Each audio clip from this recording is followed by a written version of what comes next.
kā pirms 3 gadiem, tagad nelīst, bet smigā.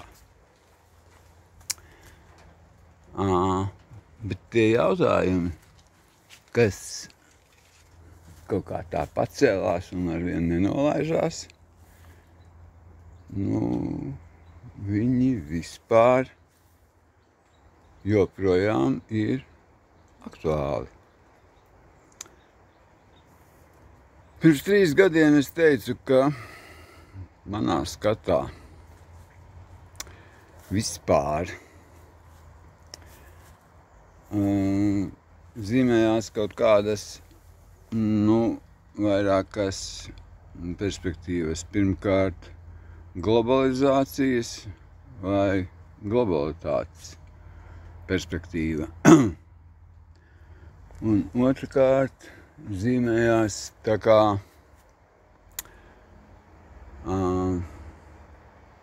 kolektīvisma un vai individuālisma perspektīvas.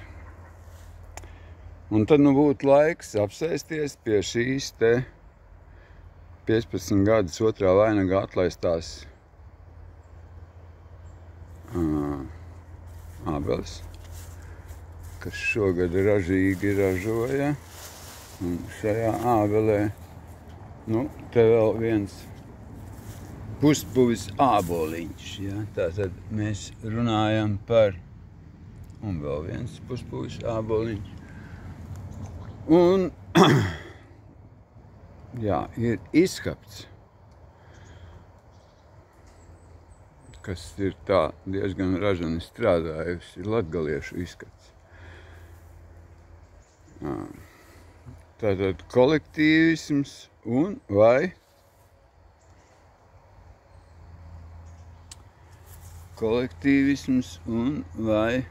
individuālisms.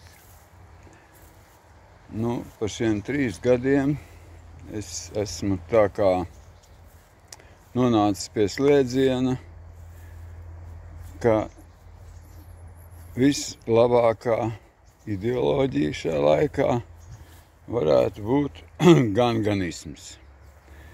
Ganganisms kā ideoloģija paģēra uz to, ka šajā laikā nav un nevar būt vienas kaut kādas pareizas vai pareizākās atbildes uz labiem jautājumiem. Šeit ir rozītis. Tā. Vāreni. Otro reizi jau zied Monako princis. Un šī laikam ir Vermelande, kas vispār kā krūms varētu būt kaut kur līdz 3 metriem. Ķīnas roze. Un te ļoti krāšņi zied kaut kāda gladiolas zobens. Un fonā ir zaļš apmēram metrīgs, kubmetrīgs. Viens no basēniem. Šeit bija ap 80 kvadrātmetru liela siltumnīca.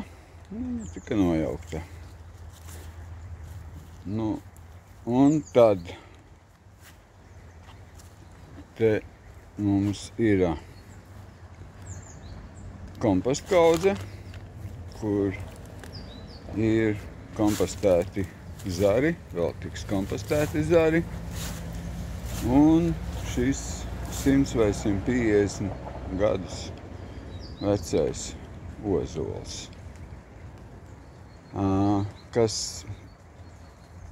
15 gadu laikā ir no 2,60 m kārtmēra pieaudzis līdz 3,20 m.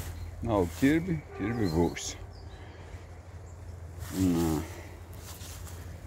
Komposts visu laiku tiek pārakts, tāpēc viņš nogatavojās ātrāk. Un te roždobē pie simtgadīgo koku rindas, liepa, pļava, nozols, bija 2,60, tagad ir 2,80 apkārt mērs. Šeit pie roždobes tika izrakta tranšeja, lāpstas platumā un 1,50 m dziļumā viss sakvildīts ar kompostu. Un šeit, kur aug tā vermelande, vispār bija redzams, ka tā kā rozes kaut kā negrib augt un visa dārza dziļumā līdz pat Forsītijai. Ir vēl tagad redzams, kad augi aug kaut kā zemāk. Šeit no kļavas bija 3 rokas resnuma saknes. Tika atcirstas. Vispār kokam tas varētu arī būt, ka patika. Nu jā. Mēs Latvijā dzīvojam teritorijā, kas ir 3 reizes lielāka par Izraēlu un kur dzīvo 6 reizes mazāk iedzīvotāji.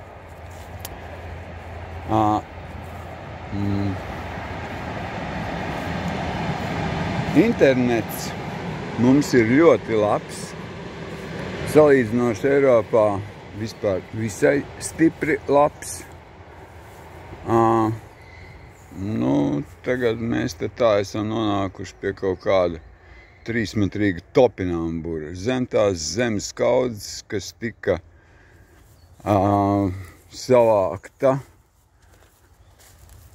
no tās vietas, kur kaimiņš iegādājās zemīti, kas kādreiz te tā kā it kā bija mūsu zemīte, par labām naudiņām. No Rīgas domes nopirka un uzcēla un sagābelēja te tādu. Un te, kur es stāvu apakšā, te atkal 1,5 metrs izņemts laukā zāle, kas pļaut. Tur aiz sētas un tā raža, ko katru gadu gan zīlēs, gan lapās dod. Viss tas dzīvais, kas te aug, un tur fonā ir tāds 5-gadīgs riekstkoks. Atnesa te vecā saimnieka darba un cīņu biedrs. Jā, tādu mazu riekštkociņu. Pie tā riekstkoka. Tādu mazu riekštkociņu un 6 gados viņš ir un kāds izaudzis. Blakus ir kaut kāds mazs riekštkoks, kurš tā pieticīgi auga. Bet kāpēc viens tā gaudeni aug un otrs aug un kā skaisti?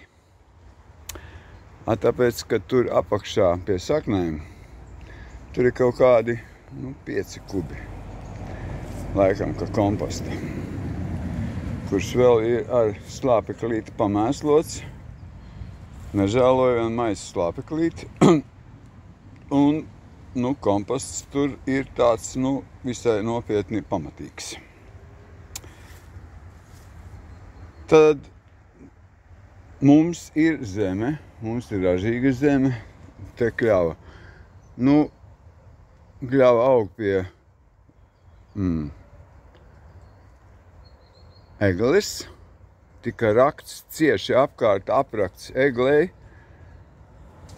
Tāds ieloks te no šīs puses, saknes atcirstas, gan jau, ka viņa, tur saknes sadzina un pēkšņi, nezinu no kurienes, eku kā no gaisa, uzradās lazda. Te ir saguldīti pietiekami daudz zaru, Jā, varbūt arī tad, kad bija kaut kas palaistīts ar kaut ko. Un vispār tās lietiņas aug. Pārstādīts ķirsītis ražoja, iestādīts dziļi zemē. Un te ir ābele, ko vecā saimniece sauc par dzelzsābeli. Arī diezgan skarbi apzāģēta un tagad atlaista otrā vainagā. Vispār lietas ir cerīgas. Vajag tik rakt.